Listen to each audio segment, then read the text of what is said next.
كور الليل على النهار وكور النهار على الليل سخر الشمس والقمر كل يجري لأجل مسمى ألا هو العزيز الغفار.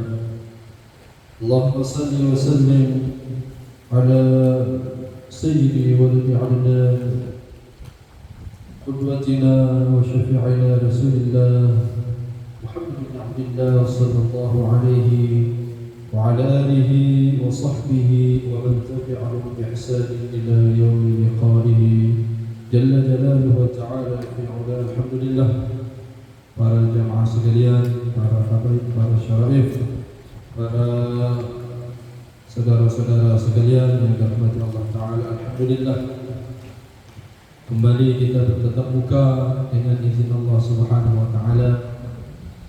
Kembali kita berkumpul di Majmu'ul Khair, perkumpulan yang baik insyaallah di sisi Allah Subhanahu Wa Ta'ala. Semoga pertemuan kita, perjumpaan kita, majelis kita menjadi saksi kelak di hari kiamat yang dapat menyebabkan kita semua mendapatkan ridha Allah Subhanahu Wa Ta'ala. Amin Allahumma Allahumma amin. Al-Imam Al-Hasan Al-Basri mengatakan, istaghfiru minal asdiqa'il mu'minin fa innahum syafa'a yaumil qiyamah. Perbanyaklah, kata beliau, perbanyak berteman dengan orang-orang yang mukmin.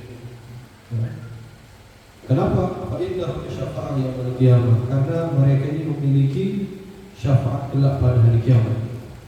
Terlebih berteman dengan orang-orang soleh. Maka kita berjumpa di sini, ya, mungkin dari kampung yang berbeda, warna kulit yang berbeda, bahkan suku yang berbeda. Kita berkumpul semata-mata karena cinta kepada Allah, cinta kepada Rasulullah SAW. Kita bukan kumpul karena mencari jabatan, bukan berkumpul mencari harta duniawi, bukan berkumpul mencari mencari jodoh, bukan. Namun kita berkumpul lillah wa fillah, semata-mata karena Allah Subhanahu wa Ta'ala. Kita enggak tahu, mungkin siapa nanti kita dapat syafaat dari siapa, enggak tahu. Bisa jadi saya masuk surga karena nanti syafaat dari Rafa'i, dari rezeki, tak tahu kita. Maka berbanyak bergaul dengan orang-orang saleh, bergaul dengan orang-orang yang beriman. Musahabatul rijal bil wafa'i na'imul khuldi fi daril fana'i. Berteman dengan orang-orang yang saleh, kata Al-Habib Umar bin Muhammad bin Said bin Hafid. Musahabatul rijal bil wafa'i, berteman dengan orang-orang saleh, orang-orang yang dekat dengan Allah Ta'ala, menunaikan hak Allah. Hak Allah Ta'ala adalah na'imul khuld, nikmat yang kekal, nikmat surgawi yang ada di dunia ini. Kalau mau merasakan nikmat surga, berteman dengan orang-orang saleh. Alhamdulillah, pada malam hari ini kita berkumpul memperingati Hauliyah Qutbul Irsyad wa Ghawthul Ibad wal Bilad, Al-Habib Abdullah bin Alawi bin Muhammad Al-Haddad. Beliau Masya Allah imam azim, imam yang sangat agung, imam yang sangat mulia. Namanya dikenal di ujung barat, di ujung timur. Masya Allah, Al-Habib Abdullah bin Ali Muhammad Al-Haddad. Al-Haddad ini tukang besi, karena salah satu kakeknya beliau ini namanya Ahmad bin Abu Bakar. Beliau ini dekat dengan tukang besi, makanya kan nama-nama apa nih, orang-orang Arab ini kan mirip-mirip ya, mirip-mirip. Nama-nama orang tuanya bahkan banyak yang mirip, sama bahkan ini bukan mirip sama. Untuk membedakan, akhirnya diapakan beliau ini salah satu daripada datu ataupun nenek moyang beliau yang bernama Ahmad bin Abu Bakar digelari Al-Haddad. Al-Haddad ini pandai besi. Imam Abdullah Al-Haddad lahir sekitar tahun 1044 Hijriah. Berarti abad berapa tuh? Abad ke-11 ya. 11 Hijriah. Beliau ini termasuk seorang al-mu'ammar. Al-mu'ammar ini orang yang panjang umurnya. Panjang umurnya.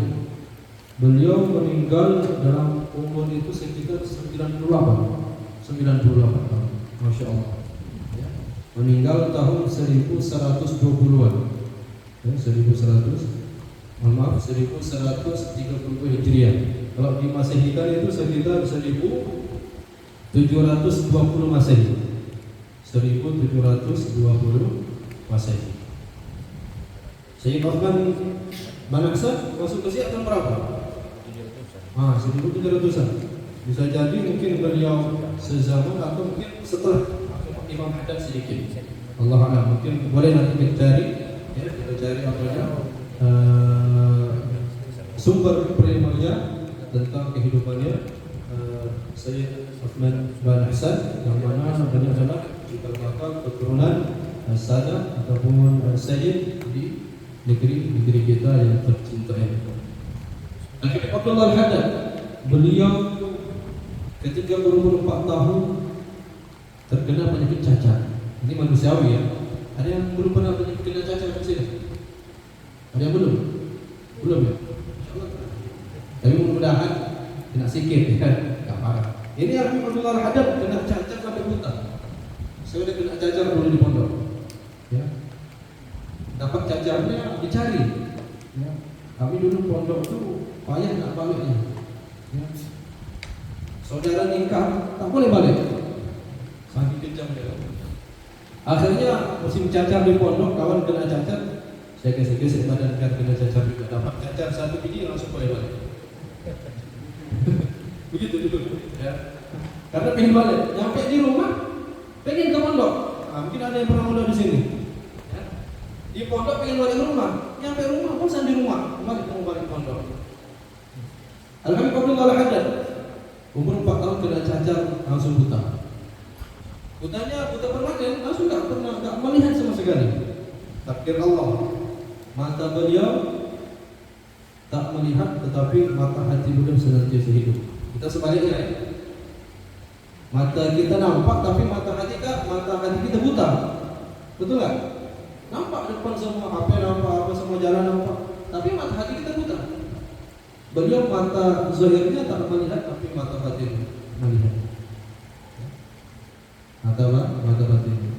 Kita mengenang kembali lagi auliya, imam-imam seperti ini bukan untuk menceritakan karamahnya, tapi bagaimana perjalanan hidup beliau, semangat beliau dalam beribadah, menuntut ilmu yang bisa kita ikuti.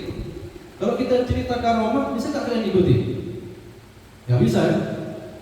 Tapi kalau kita cerita ibadahnya, beliau dikisahkan ketika waktu itu masih kecil, ya, beliau semangat menuntut ilmu. Bahkan termasuk rutinan beliau ini sholat sunat 200 rakaat di Masjid Pak Alawi di Tarim itu, dan juga masjid-masjid yang lain. Ini masih kecil, ya, mungkin masih umur berapa belasan lah, mungkin sekitar 10 tahun ke bawah atau 10 tahun lebih. Pergi sholat ke Masjid Pak Alawi di sini 200 berapa rakaat setiap hari, mampu ya. Tapi di dalam takun ini kalau fatasyabahu, ayat tasyabbuha bil kirami falahu. Kalau enggak mampu seperti mereka, minimal tiru-tiru. Namanya niru-niru bisa sama enggak? Enggak kan? Kalau meniru gaya mereka enggak bisa niru. Gayanya apa sama? Mau sama enggak bisa. Sama persis kan juga ganteng. Kalau saya ganteng, nggak bisa seperti mereka, diapain? Ditiru. Kenapa? Karena dengan tasyabuh dengan mereka ini, itu sudah termasuk kemuliaan. Beliau berguru dengan siapa? Dengan Al-Habib Umar bin Abdul Rahman Al-Attas, ya, pengarang Rotib Al-Attas. Nah ini, beliau ini buta, tapi masih mau berguru. Termasuk gurunya juga Al-Habib Muhammad bin Alwi As-Sakaf di Mekah, dan juga para masyayikh para alim ulama di Tarim waktu itu. Ya. Beliau buta tapi masih semangat belajar ilmu. Kita nampak punya mata, nggak mau belajar ilmu, nggak mau hadir dalam jenis ilmu. tetapi suka membangga-banggakan, mohon maaf, membangga-banggakan ajudannya dan bukunya begini-begini, tapi tak mau mengikuti jejak langkah mereka, bagaimana ibadahnya mereka, bagaimana taklimnya, belajarnya mereka akan ilmu agama. Beliau Masya Allah, sebagai bukti beliau sungguh-sungguh dalam menuntut ilmu punya banyak karangan. Beliau juga ahli dalam menyusun syair-syair di dalam Islam. Bahkan beliau punya diwan. Diwan ini kayak kumpulan syair-syair begitu ya. Bisa setebal ini lah, diwan. Setebal ini. Itu guru kami Umar bin Hafid. Beliau senantiasa membawa diwan Imam Haddad. Bahkan kebanyakan diwan beliau, diwan Imam Haddad dihafal oleh Umar. Di mobilnya beliau pasti ada itu, tak pernah lepas di mobilnya Umar. Diwannya ataupun kumpulan syair-syair lantunan gubahan hatinya Al-Habib Abdul Haddad itu ada di mobilnya Al-Habib Umar bin Muhammad bin Sa'id Al-Habib, guru kita semua. Ini menandakan apa? Alumnya beliau sama Al-Habib Abdullah Al-Haddad. Bahkan beliau ini punya satu bait syair yang ditulis dipahat dengan tinta emas di makbarahnya Rasulullah SAW di Madinah. Ada yang pernah haji? Haji, ada? Insyaallah ya.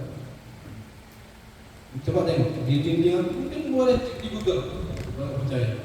Di situ diabadikan syairnya Imam Abdullah bin Ali bin Muhammad Al-Haddad.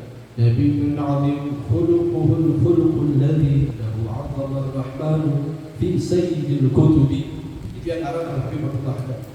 Ditulis dengan tinta emas di dinding apa? Di dinding ghurfahnya Rasulullah, di makamnya Rasulullah, di dindingnya itu. Nanti kita tengok di tembok itu. Kan di situ Rasulullah kan dimakamkan di mana? Di bednya beliau. Ya, di rumahnya beliau itu dibuat seperti apa? Kamar. Di dalam Masjid Nabawi. Kemudian di dindingnya terdapat tadi syairnya Imam Abdullah Haddad. Menandakan apa? Keagungan beliau. Ya, ditulis dengan tinta apa? Tinta emas. Menunjukkan keagungan, kemuliaan beliau. Allah Ta'ala memuliakan beliau di dunia sampai di akhirat. Bahkan kitab-kitab beliau ini banyak diterjemahkan ke dalam bahasa Inggris, ya, bahasa-bahasa asing diterjemahkan. Ya, bermanfaat ilmunya beliau, bermanfaat nasihat-nasihatnya beliau. Bahkan kebanyakan orang mengatakan beliau itu adalah mujaddid di zamannya, qutbul irsyad, ya, mujaddid pembaharu di zamannya beliau.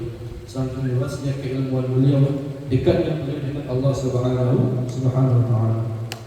Ini memang tak diragukan lagi. Memang sudah pantas. Kenapa? Karena memang dari Bapa Alawi ini terdiri dari beberapa asas. Yang pertama ilmu. Yang kedua amal, wara', khauf dan ikhlas. 5 asas dari Bapa Alawi. Maka berdusta orang yang mengklaim itu dari Bapa Alawi tapi enggak mau hadir majelis ilmu, enggak mau belajar ilmu.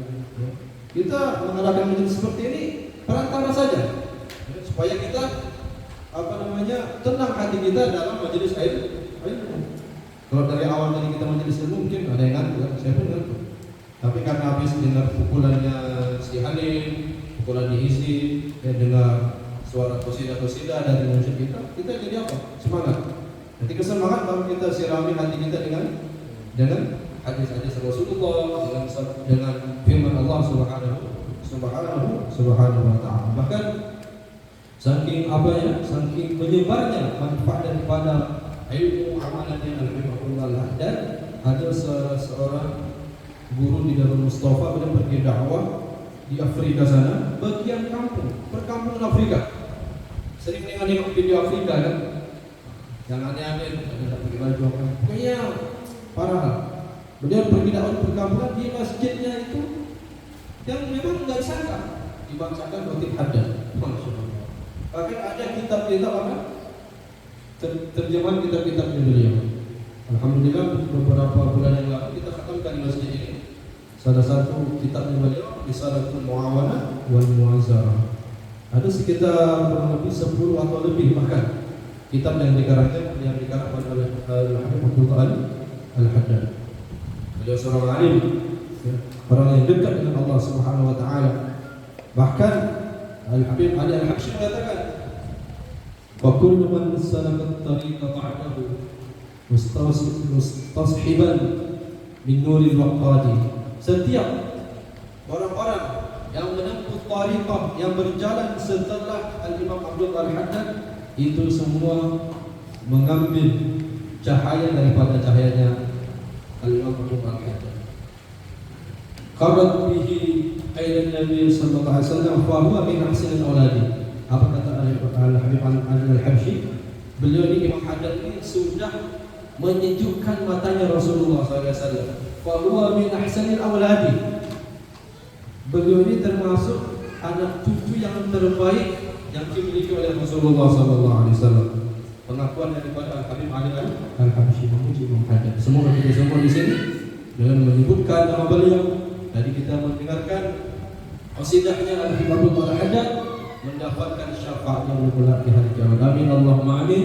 Mendapatkan keberkahan hidup kita di dunia, hidup kita di akhirat kelak. Tadi dibacakan oleh musyid kita Dr. Habib Hasan, wa qad ataka bi'udri wa binkisari wa fakri.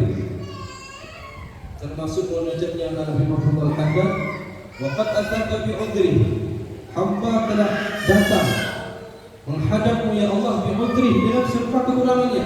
Memang kalau kita ini enggak ada apa-apanya, serba kekurangan. Salat kita masih banyak kelirunya, ibadah kita masih kurang, masih banyak tak khusyuknya ibadah kita, masih banyak maksiatnya. Tapi apa? Waqad ataka bil udhri wa bil kisari wa fakri. Tetapi kita masih mau ikut majlis, masih mau mendekatkan diri kepada Allah Subhanahu wa taala. Apa kata Imam Al-Haddad? Fahzim bi yusrika usri. Ya Allah, hancurkan, musnahkan kesusahan dia dengan kemudahan darimu. Bimah diculik malifkan. Jadi jangan sampai kita merasa saya ini nggak tahu apa-apa, saya ini masih bodoh, saya ini masih suka maksiat, masih suka diri kanan kiri, masih suka nengok rambut pirang. Kalau saya datang majelis itu wali-wali semua, enggak ada. Nah, ada wajah dia wajah nengok. Jadi walaupun kita banyak uzur, banyak kekurangan, banyak kesalahan, tetap kita hadir dalam majelis ilmu. Tetap kita bergaul dengan para orang-orang saleh. Karena bisa jadi dengan sebab kita duduk di dalam majelis ilmu, majelis selawat, Allah Taala ubah hati kita. Sebab tahu di sini di antara kita ada orang-orang yang doanya mustajab. Mustajab doanya kita juga termasuk di dalam yang dikabulkan doa oleh Allah Subhanahu wa taala. Semoga perkumpulan kita menjadi majma'ul khair, majma' yang Allah Ta'ala kabulkan hajat-hajat kita semua, sembuhkan penyakit kita, selesaikan masalah kita. Allah Ta'ala lunaskan hutang-hutang kita. Allah Subhanahu wa taala kabulkan hajat kita di dunia wal akhirah. Amin Allahumma amin.